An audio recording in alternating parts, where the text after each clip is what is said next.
Historias de rock a través del tiempo. Este es Rock a Domicilio, el podcast con Alberto Marchena.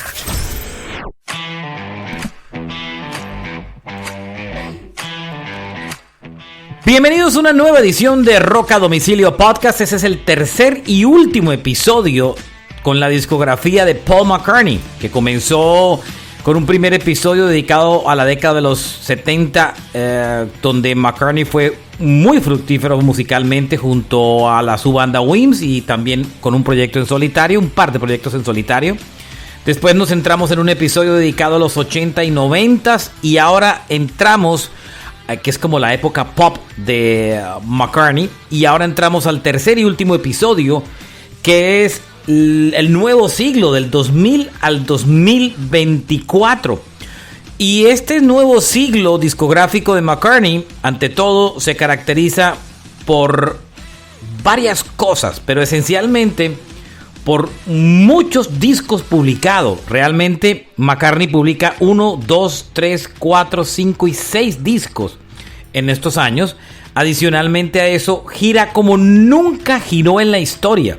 Nunca en su historia, ni en los 60, ni en los 70, ni en los 80 y mucho menos en los 90, McCartney ha girado tanto como ha girado en los últimos 24 años desde que arrancó este siglo. Pero ante todo, hay una característica principal en el McCartney del nuevo siglo, y es que ante la muerte de Lennon y también la de Harrison, McCartney se dedicó a preservar el legado de los Beatles.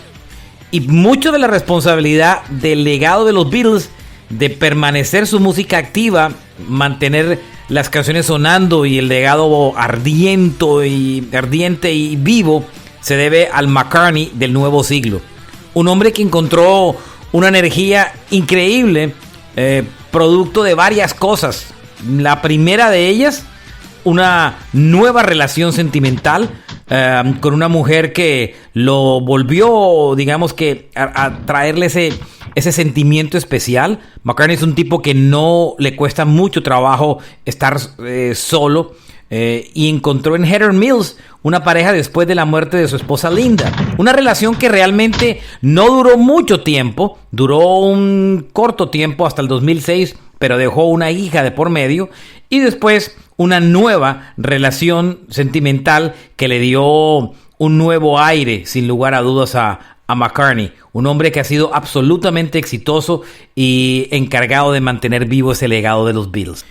Y esa tercera y última relación de McCartney con Nancy Sheffield fue la mujer que... Nancy Sheffield, una millonaria de New York, fue la mujer que le terminó dando la estabilidad de los últimos años a McCartney. Y es que Oñoro, compañero de podcast en el día de hoy, como siempre, McCartney es un tipo que siempre su estabilidad emocional y parte de su guía musical ha dependido de sus parejas. Linda fue su gran compañera y el amor de su vida, además de su compañera musical, correcto. Heather Mills fue la mujer que le devolvió como la esperanza y lo reconectó al mundo. Y Nancy Sheffield es la mujer que le ha dado la estabilidad para girar y girar y girar en los últimos años. Es un hombre que es muy, muy dependiente de tener una mujer siempre al lado. Rara vez estuvo solo. Se conectó muy rápido entre una... Miren, Linda murió...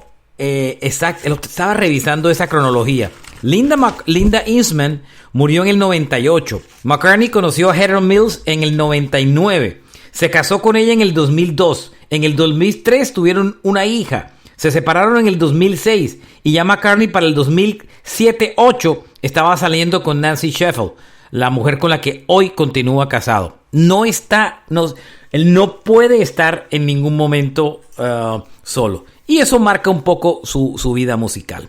Vamos a meternos, Oñoro, en el McCartney del nuevo siglo. Un McCartney que ante todo ha publicado muchos discos, como contamos en un principio. Y un McCartney, entre otros, que se ha ganado el respeto de la crítica. Y es y prácticamente, como dije, ante la muerte de Lennon en los 80... la posterior muerte de George Harrison, él terminó cargando el legado de la banda. Y lo ha logrado tocando la música de los Beatles en vivo una y otra vez, y digamos que dándole energía a todos los proyectos musicales detrás de The Beatles, como reediciones, canciones nuevas, grabaciones inéditas, cualquier cantidad de cosas. Por eso es que cuando usted hace algunos años atrás le preguntaba a la gente cuál era el Beatle más importante, mucha gente decía John Lennon por su rebeldía. Después de la muerte de Lennon y el legado se fue un poco disipando, la gente redescubrió un poco ese Harrison peculiar y extraño y lo entendió mejor. Tanto que hoy es una canción de Harrison la más escuchada de los Beatles, ¿no? Here Comes the Sun. Y después de eso, la gente le terminó dando el valor a McCartney que realmente siempre tuvo. Fue el hombre que mantuvo vivo a los Beatles en los últimos años de la carrera de la banda, el responsable del éxito de la discografía, de mantener el grupo en vivo mientras Lennon estaba enredado en las drogas y en su relación muy complicada con Yoko Ono, mientras Harrison se sentía frustrado y Ringo siempre estaba como en el lado, digamos que humorístico de toda la historia. McCartney ha demostrado que sin lugar a dudas era la fuerza creativa detrás de la banda, con 3 genios también, cada uno en su estilo alrededor. Martín, pero, ¿qué hubo? Y quiero atreverme a decir que también podría ser simplemente que los otros 3 consumieron cosas que McCartney simplemente decidió no consumir. Es probable. Cualquier clase de cosas se puede uno imaginar alrededor de eso. Siento que él siempre tuvo una actitud muy, muy diferente, siempre positivo, y la verdad nunca fue mi favorito, pero con el tiempo, como tú lo has dicho, se ha dado uno cuenta de que a pesar de su genialidad, él supo aceptar el hecho de que la gente prefería en cuanto tal vez a personalidad a Lennon, y siempre lo aceptó. Y siempre se echó encima la banda para lograrlo, incluso a pesar de su propia fama, por decirlo de alguna manera. ¿Ah?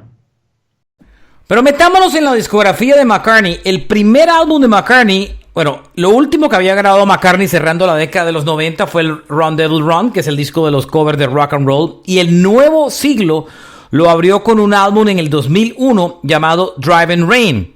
Era un momento bien particular para McCartney por varias cosas. Número 1, estaba en su pleno momento mágico de relación con Harold Mills.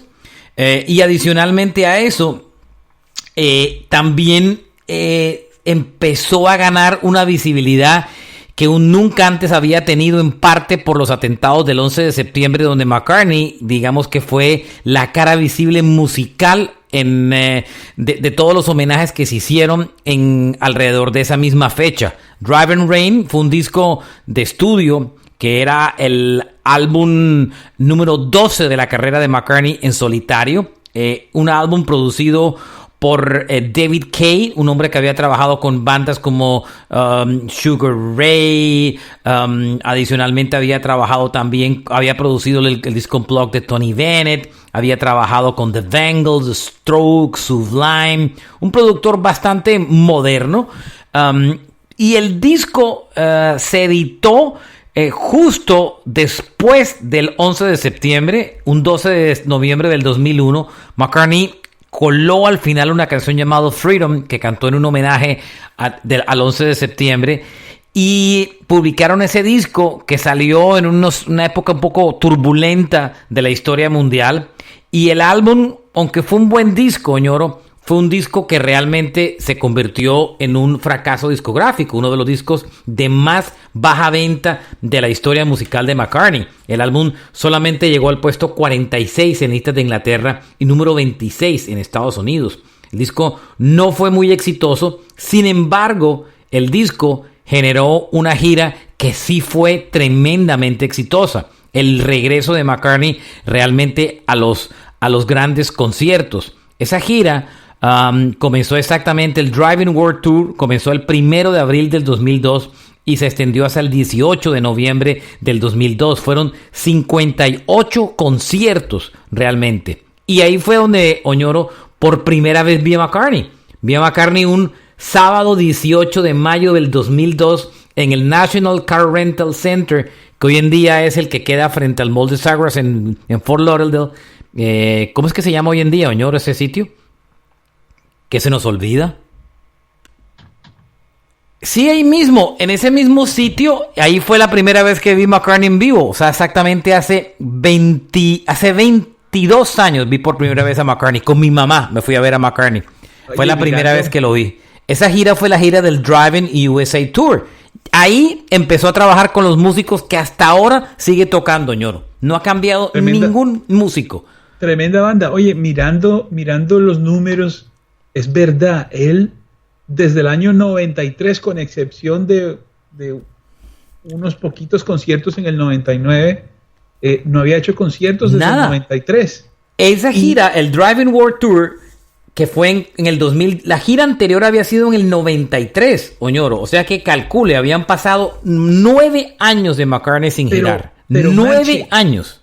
Pero inclusive esa gira del 93, poco antes, en el 90 hizo, entre el 89 en el 91 hizo una del Unplugged, que fueron 6 fechas, y en el 89 hizo una que sí fue grande, del Paul McCartney World Tour, que hizo 103 conciertos. Sí, entre 2 años, pero antes del año 98, del 98 al 80 no hizo absolutamente ningún concierto. Hágase una idea que en una década completa, Oñoro, en una década completa, en 10 años, se hizo 83 conciertos. Sí. En 10 años. Y entre el 77 y el 88 solamente hizo 12 conciertos. En el 79, que seguramente fueron con Wings. Pero nada más. Nada, él no giraba nada. Él no giró. Solo McCartney realmente empezó a girar a partir del nuevo siglo. Yo tengo los recuerdos clarísimos de ese concierto, del Driving USA Tour. Tengo inclusive el libro de la gira. Y me acuerdo que Harold Mills estaba sobre el escenario y le pasaba de vez en cuando las guitarras a McCartney, toda la historia. Estaba ya muy metida en los shows. Me acuerdo que Harold Mills era una modelo muy famosa que había perdido una pierna en un accidente automovilístico. Solamente tenía una pierna. Se separó mucho tiempo, unos años después de McCartney, y hubo unas historias muy complicadas alrededor de esa historia. Y heavy la cosa. Muy heavy, que mejor ni comentar. La separación fue dura. No habían firmado capitulaciones, hubo acusaciones de parte y parte de violencia doméstica por parte de él. Una cosa muy enredada. ¿Por parte de quién? ¿De ella? De él. Unas historias terribles que mejor ni contar. Fue muy complicado. Mejor dicho, uno conoce a la esposa es cuando se va a separar de ella. Literalmente, un tema súper complicado. Del Driving Rain, que nos trajo una muy buena gira, el siguiente álbum de McCartney fue el Chaos and Creation. El Chaos and Creation es un gran disco de Paul McCartney, que digamos que lo volvió otra vez a hacerse ganar el respeto de la crítica. No que el Driving Rain haya sido malo, pero no fue un disco realmente muy exitoso. Muy bajas ventas. Es el disco de ventas más bajo de la discografía de McCartney. El Chaos and Creation in the Backyard fue el disco número 13. Salió en el 2005, un 12 de septiembre del 2005. Y el productor de este disco fue nada más y nada menos que Nigel Godrich, que es el productor de Beck y de Radiohead. Lo curioso es que el propio George Martin, productor de McCartney y de los Beatles, fue el que le recomendó a McCartney trabajar con Neil Godrich. Y trabajaron en ese álbum. Y lo grabaron entre Londres y entre Hollywood. Hicieron un disco supremamente interesante en el que McCartney prácticamente hace lo mismo que en el McCartney 1, 2 y 3. Y es tocar todos los instrumentos del disco. Prácticamente toca todo. Ese disco, adicionalmente, fue el último álbum distribuido por la disquera EMI Records, porque después arrancó una carrera ya con otra disquera. Ese disco tuvo una canción muy pegajosa llamado Fine Line, otra llamado Jenny Brain y un tercer sencillo llamado This Never Happened Before. Pero Fine Line y Jenny Brain tuvieron muchas radios, sobre todo en Latinoamérica. Fue un muy buen álbum, el Chaos and Creation in the Backyard, muy apreciado por la crítica. Y estaba viendo cómo estuvo de gira ese álbum.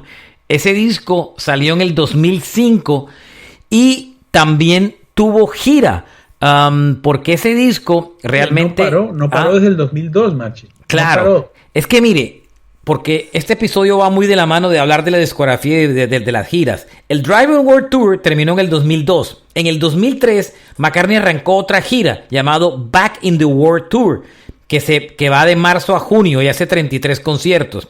Después, en el 2004, antes de salir el disco, o sea, McCartney giraba sin tener la necesidad de sacar un disco. En el 2004 hace el Summer Tour y hace 14 conciertos también. Ahí tal vez es donde sale un DVD muy famoso, ¿no? Sí, yo ahí vi por segunda vez a McCartney, que lo vi en Nueva York. Yo lo vi el 4 de octubre del 2005.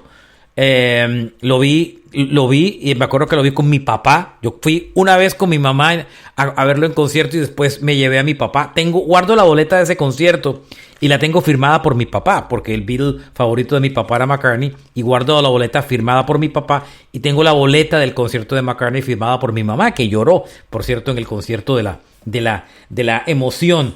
A mí también me hizo llorar ese hijo de madre. Sí, ese concierto fue en el Madison y aquí está presentado por Lexus. Aquí tengo el precio de la boleta.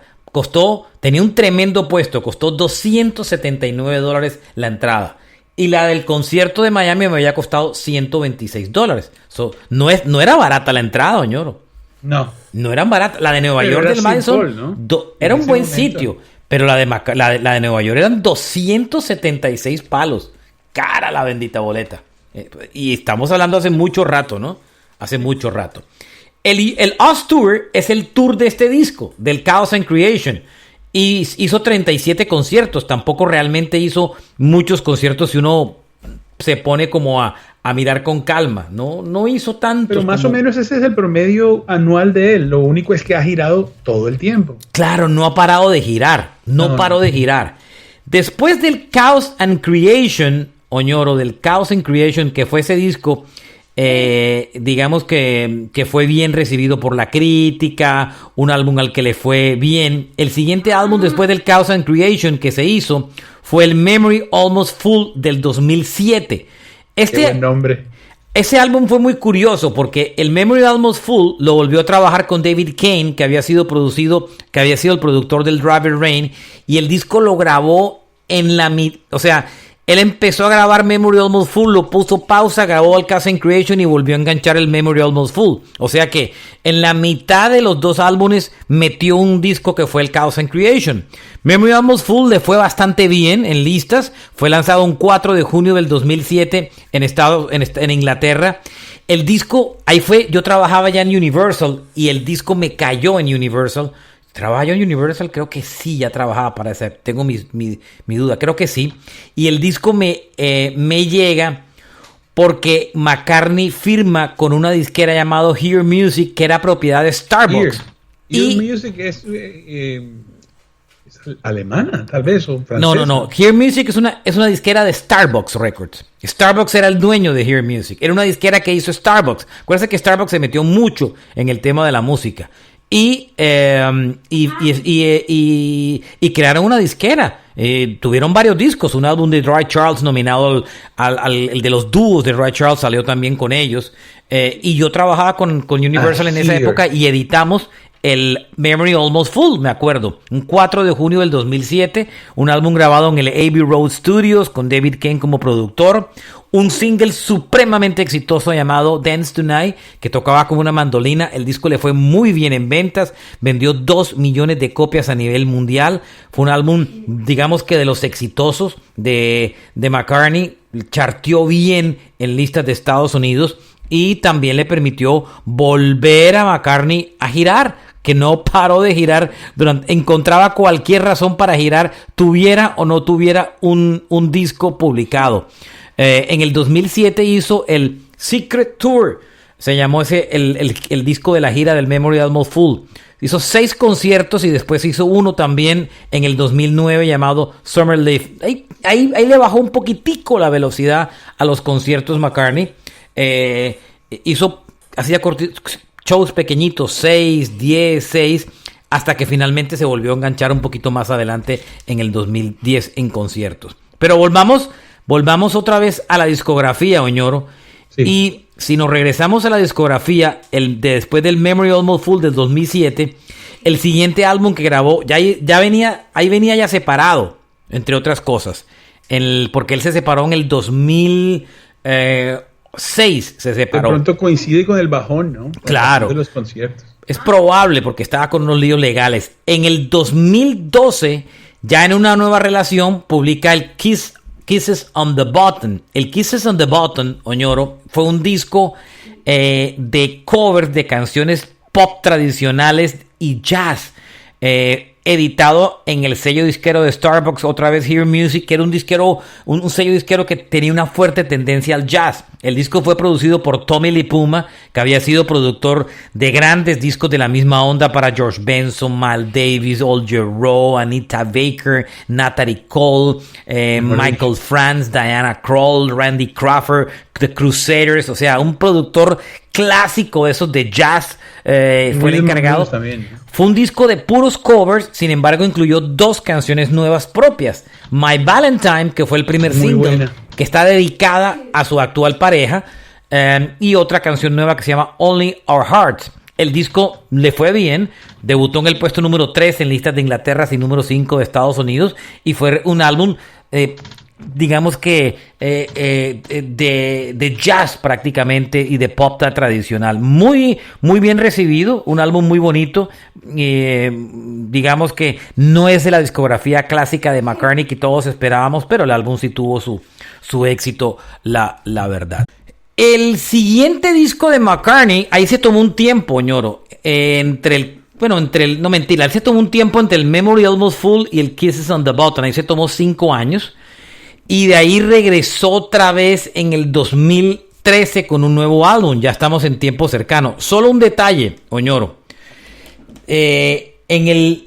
Para los oyentes de Colombia, el concierto, el On the Run Tour, fue el 19 de abril del 2012. O sea, fue un concierto que estuvo alrededor más o menos de la época del Kisses in the Button. ¿Un 19 de abril? Sí, aquí tengo la boleta en mi mano. Aquí tengo la boleta de ese concierto. Fue un 19 de abril del 2012, el concierto en el Campín de McCartney. Aquí tengo una entrada. Aquí tengo el valor de la entrada, ¿vale? Gramilla, 350,000 pesos. Aquí tengo. Servicio, 30,000 pesos. Ay, cuando cobraba un poco por el servicio. Otros tiempos, 10%. Qué barbaridad. Ay, niña, qué lindo. Ay, niña, el 10%. Cuando cobraban el 10% por las entradas. Yo tuve mucha suerte con ese concierto, Marchena, porque el empresario del show, en parte era Fernán Martínez, sí, y en parte era Palazzo, un empresario argentino. Y antes del concierto, él tenía que hacer algo. Bueno, la cuestión es que terminé yo ayudando a Palazzo en unas cosas y el hombre me invitó al concierto, me dio varias boletas y fue increíble porque no esperaba. De hecho, me quedé con con boletas en la mano que no pude entregar rápidamente. Recuerdo que estaba yo en gradas, así, muy cerca del escenario, Marchena, y cuando suena, si no estoy mal, es All My Lovin'. Uy, se me atora el cuello y sentí algo extrañísimo. Me puse a llorar, increíble, la verdad. Qué experiencia que nunca he tenido y no la puedo olvidar en ese concierto. Sí. De acuerdo. Yo tengo, deme un segundito, yo tengo otra historia. Perdone que me levanté, pero yo tengo otra historia y es un año antes. McCartney había ido a tocar a Lima. En el Up and Coming Tour en el 2011, y por esa misma fecha McCartney había editado un álbum en vivo llamado Good Evening New York City, un álbum que se editó en CD y en DVD. Había salido justo el disco había salido en el 2011, había salido entre el Memory Almost Full y el Kisses on the Button, el álbum en vivo, y McCartney fue a tocar a Perú bajo del Up and Coming Tour, que era una gira diferente a la que llegó a Bogotá, que fue el On the Run.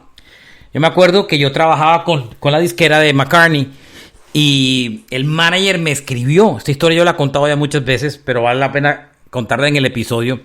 Me escribió y me dijo: Alberto, necesito unos discos para una promoción con el patrocinador de la gira de McCartney, que era Hewlett Packard, por cierto. Y entonces yo le dije: claro, yo te mando unos discos y te los mando, no hay problema.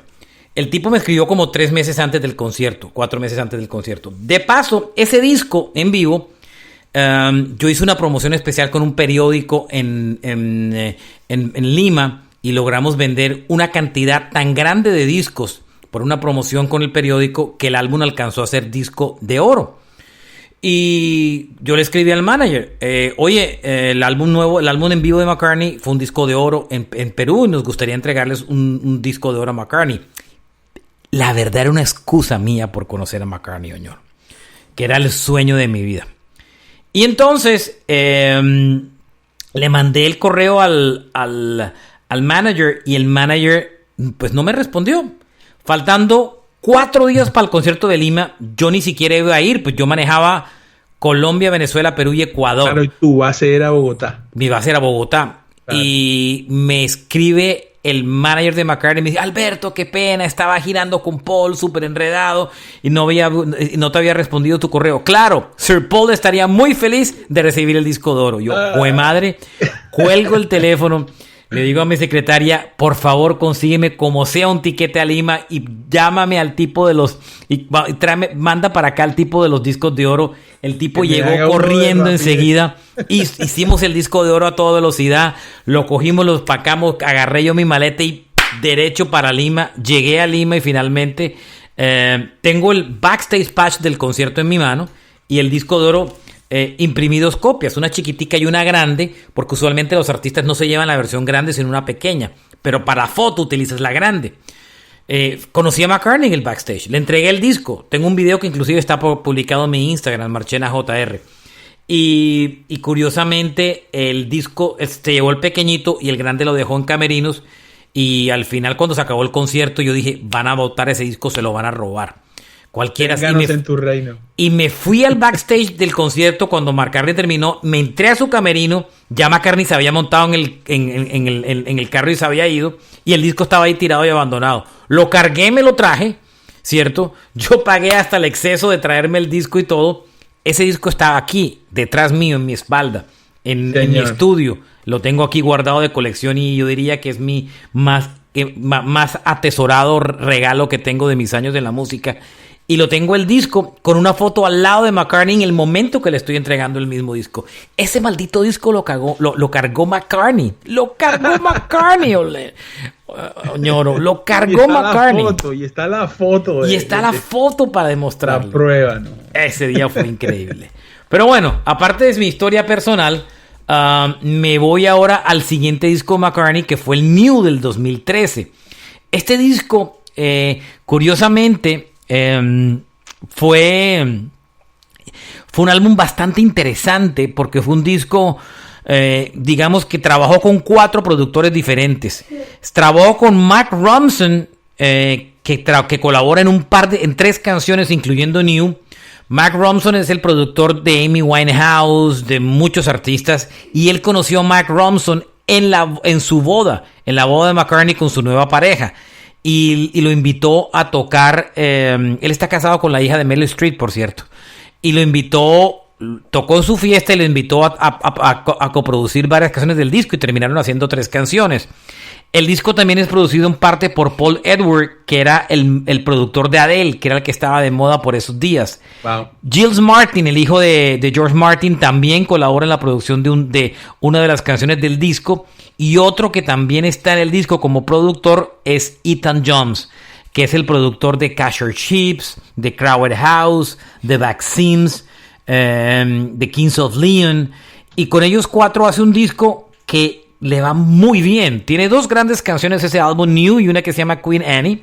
Es un disco supremamente apreciado y querido. Alcanzó el número 3 en listas tanto de Inglaterra como de Estados Unidos. Y fue un disco que la crítica en Estados Unidos consideró uno de los mejores discos de toda la discografía de McCartney, de toda su historia. Creo que es un poco entusiasmo de los tiempos modernos, porque es un buen disco, pero bueno, los nuevos seguidores de McCartney estaban descubriendo la magia detrás de su música, entonces se entusiasmaron enormemente con ese disco. El siguiente álbum de McCartney, el siguiente disco de la discografía de McCartney fue el Egypt Station. El Egypt Station, el disco de toda la discografía de McCartney que menos me gusta y el único que no tengo ni en vinilo, ni en CD, ni en nada. Ni siquiera en CD lo tengo. Es el único disco de McCartney que no tengo. No me gusta para nada. Nunca se me ha dado por ni siquiera comprarlo ni todo, ni nada. El productor de disco es Greg Gorstin, que era un productor que ya había ganado el Grammy a productor del año. Venía de trabajar con Adele. Había trabajado con Sia, Dido, Lily Allen, Foo Fighters, Harry Styles, Beck. Muy modernoso para mí. Ryan Tedder de One Republic colabora solamente en una canción de ese disco. A mí el disco no me gusta ni 5. Es supremamente experimental. Las canciones... Él le gusta mucho complicarse en la música, Marche. McCartney ha sido bien experimental en sus discos en la década, en el nuevo siglo, señor, si se da cuenta. No, salvo también... el álbum de los Standards, todos los discos de McCartney son un reto musical. O sea, no es un tipo que se ha parado a hacer la música de los 60 ni de los 70. No, ha hecho discos supremamente que son un reto de oír. Y ante todo, la crítica lo amó. Me acuerdo que dijeron que Egypt Station era el mejor álbum de McCartney desde Talk of War. Cierto. Talk of War es uno de los mejores discos de McCartney que lo hablamos en el episodio. Que para mí es el único que, a pesar de que tiene su complejidad, lo logra melódicamente. Yo quería decirte que en el programa anterior yo estuve revisando mucho la discografía y me pareció siempre que él trata de ser, o sea, es muy conocido, muy comercial, pero su música tiene una complejidad muy particular. A veces me parece que fuera un estilo Steven Spielberg, que es súper comercial, pero sus películas son complejas. Estoy de acuerdo, es una buena comparación. Sí, McCartney no es un tipo que nunca ha hecho la fácil en sus discos. No. Nunca, ninguno. Vea, ni el Driving Rain, ni el Chaos and Creation, ni el Memory Almost Full, ni el New, ni el Egypt Station, y el McCartney 3, que es el último de su discografía, que salió en el 2020, hace 4 años, otra vez volvió. En el McCartney 3 que sale en el 2020, se devuelve a volver a hacer un disco él solo, supremamente experimental, con cosas electrónicas y una cantidad de sonidos. Un disco también muy bueno. Adoro ese disco, ese McCartney 3, pero es un disco súper complejo también. Es un disco muy complejo, producido por él, en su mayoría, prácticamente todo el álbum, toca todas las canciones del disco. Find My Way fue como el último single y el álbum debutó en el puesto 2 tanto de Estados Unidos como de Inglaterra, y estuvo nominado al premio Grammy en la categoría de rock. Después los 3 discos se reunieron en un box set, e inclusive hay una versión de ese disco donde otros artistas hacen cover de cada una de las canciones de ese álbum, incluyendo Beck entre todos esos artistas. Increíble, impresionante el disco, como la gente lo quiso, pero estoy de acuerdo, ñoro. El sitio común. Y ese es el último álbum de McCartney, el McCartney 3 del 2020. Buen disco, charteó muy bien. Y digamos que el resumen de la discografía de McCartney en el nuevo siglo son todos discos, como dijimos, muy retadores en sonido. Muy retadores. 7 discos de estudio, ñoro. Real, 1, 2, 3, 4, 5, 6, 7 discos de estudio.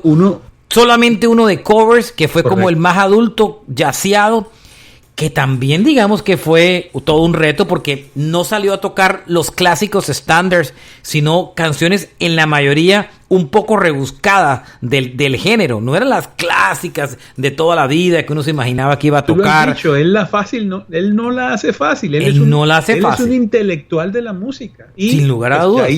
Ya hizo lo comercial, lo adoramos, pero el hombre ha seguido con una carrera donde seguramente se satisface como creador y como músico.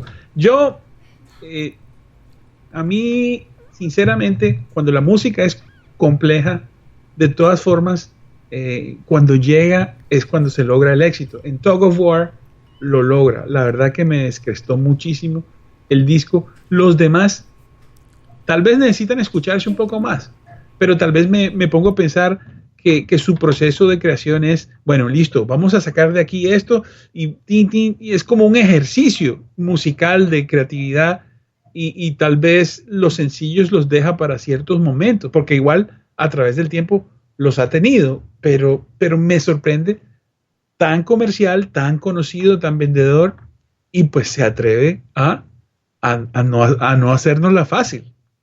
¿Ah? Terminando de revisar la gira de conciertos de McCartney, después del On the Run Tour del 2012, el Out There Tour del 2013-2015, el One on One del 2016 al 2017, los Secret Gig del 2018, el Freshen Up Tour que hizo el 2018 y el 2019, que fue la gira del Egypt Station, ¿cierto? Y el último tour de McCartney, el que, digamos que más que el último, el que todavía está rodando y le sigue sacando el jugo, es el actual, es el que ahora regresa otra vez por el mundo, el Get Back Tour, que va desde el 2020, justo con el reinicio después de la pandemia, hasta el presente. Esa es la gira que lo ha llevado por Estados Unidos, Europa, Oceanía y ahora Sudamérica. Esa es la gira, el Get Back Tour, que digamos que el set list de la gira analicemos un poco. Yo tengo varios set lists, pero digamos que miremos el más reciente, que fue el del 2023. Can't Buy My Love de The Beatles está tocando 32 canciones, más o menos. Bueno, mentira, más. 39 canciones está tocando en esa gira. Can't Buy Me Love, número 1, The Beatles. Junior Farm, The Wings. Letting Go, de la época de Wings también. Espere que se me fue el set list aquí. Discúlpeme. Ahí hace Drive My Car, de la época de los Beatles. Gotta Get You Into My Life, de los Beatles. Aquí alterna y a veces hace Coming Up, de la época de solo y con Wings. Let Me Roll, Getting Better. La mayoría de ese set list de McCartney es prácticamente canciones de Beatles o de Wings, ¿no?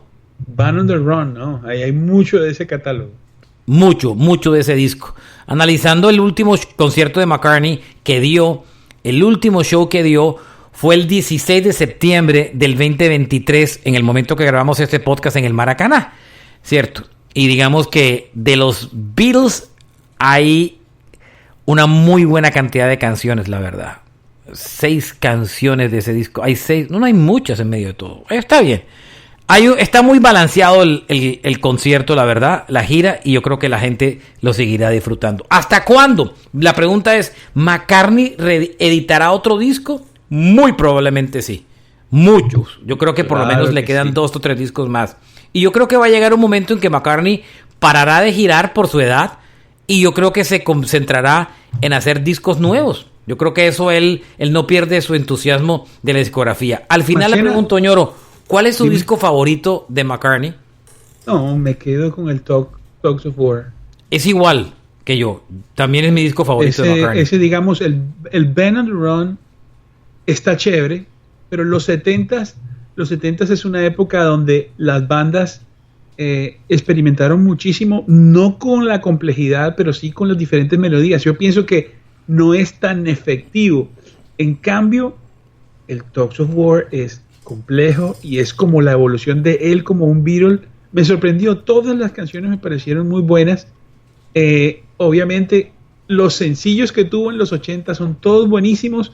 Para mí, como fan de la música, él tiene 2 canciones para mí muy fuertes.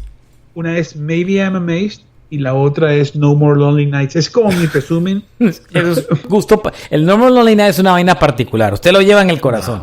Es su Hope and Deliverance. Es su Forever de Kiss. No, Hope and Deliverance es una canción que no está, es muy conocida, pero no me dice lo mismo que No More Lonely Nights. Y la verdad, yo soy de feeling. La canción, es que la canción me hace sentir muy bien. Y el otro día hice el ejercicio de tratar de destacarla en guitarra. Y es una genialidad. Y uno va Gilmour, ¿no? El solo de guitarra de esa canción es de Gilmour. Sí, no, y de hecho la canción tiene un pedazo. Bueno, hay un solo de guitarra donde está Gilmour, pero es muy melódico. El final de la canción es extraño, es como progresivo.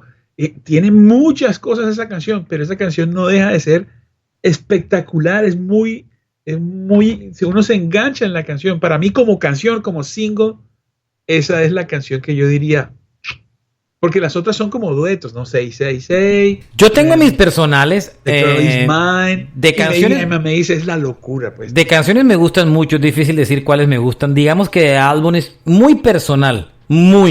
Tal vez por pues cosas del tiempo. Talk of War es mi disco favorito. Y tengo otro álbum favorito que no fue muy exitoso, pero que adoro, que es el Back to Back, el último álbum que hizo con Wims. Me encantó Band on the Run, por supuesto, me parece que es un discazo. De los discos en solitario de McCartney, mi preferido, sí, como le digo, Talk of War. Ese álbum me encantó. Y me encantó mucho Flaming Pie. El Flaming Pie del 97, producido por Jeff Lynne. Es que a mí Jeff Lynne me gusta mucho cómo produce. Ese man disco es el que produjo a George Harrison. Claro. Y los Traveling Wilburys y una cantidad de cosas. Y ese disco lo he vuelto a oír y le he vuelto a coger mucho cariño. Como averiguar, otro de mis favoritos es el último disco de McCartney de los 80, el Flowers in the Dirt del 89, el de My Brave Face. Ese disco también realmente me encantó. Muy bien, así cerramos, Oñoro, nuestra serie de 3 episodios dedicado a la discografía de McCartney en solitario después de los Beatles. 70s, 80s y 90 y el nuevo siglo. Un nuevo siglo de discos, como siempre, más experimentales que nunca, con muchas giras de concierto de por medio. Y bueno, yo creo que hay que admitir que McCartney es un genio y tendremos seguramente más discos en camino. Este tendrá que actualizarse en el camino porque seguramente vamos a tener más nuevos discos en los próximos años. Gracias. Marchena, ¿sí? Paul McCartney empezó a girar simplemente porque el mundo del disco cayó en la piratería y en lo digital. Yo pienso que él toda la vida fue un vendedor de discos, un artista, un recording artist que llaman. Pero totalmente. Pues, los conciertos vinieron porque cambió la época, pero ganó el mundo. Porque ¿quién iba a tocar a los Beatles? Total. Muy bien, gracias a todos por acompañarnos. Carlos Oñoro, quien les habla, Alberto Marchenas. Gracias por estar con nosotros en este podcast. Espero que lo hayan disfrutado tanto como nosotros. Y si pues casualidad están llegando solo a este episodio, echen para atrás porque los 2 anteriores son absolutamente increíbles de detalles y curiosidades sobre la discografía de McCartney. Espero que lo disfruten y que los puedan oír una y otra vez en diferentes momentos de la vida. Rock a Domicilio Podcast, discografía completa de Paul McCartney. Chao, Ñoro. Chao, Marchi. Un abrazo para todos. Chao.